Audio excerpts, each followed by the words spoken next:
যে আল্লাহ সৃষ্টি করেছেন মৃত্যু ও জীবন পরীক্ষার জন্য। কে তোমাদের মধ্যে কর্মে উত্তম? আল্লাহ সৃষ্টি করেছেন জীবন ও মৃত্যু পরীক্ষার জন্য। কে তোমাদের মধ্যে কর্মে উত্তম? আল্লাহ পবিত্র কোরআনে বলেছেন, সূরা আলে ইমরান অধ্যায় নম্বর 3 আয়াত 185, আল্লাহ বলেছেন, কুল্লু নাফসিন যায়কাতুল মউত, প্রত্যেক জীব মৃত্যুর স্বাদ গ্রহণ করবে, আর চূড়ান্ত বিচার হবে রোজ কিয়ামতের দিনে। যাকে সেদিন দোজখ থেকে রক্ষা করা হবে আর বেহেশতে দাখিল করা হবে, সেই পৃথিবীর উদ্দেশ্য অর্জনে সফল কাম। কারণ এই পার্থিব জীবন ছলনাময় ভোগ ব্যতীত আর কিছুই নয়।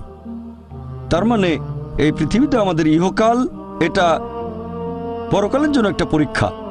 যদি আল্লাহ সুবহানাহু ওয়া তাআলার আদেশগুলো মেনে চলেন, তাহলে পরকালের জীবনে বেহেশতে যেতে পারবেন, আর আদেশগুলো না মানলে বেহেশতে যেতে পারবেন না, দোজখে যাবেন। তাহলে এই জীবন আমাদের অস্তিত্বের পেছনের উদ্দেশ্য, আল্লাহ বলছেন, পরকালের জন্য পরীক্ষা। আর আল্লাহ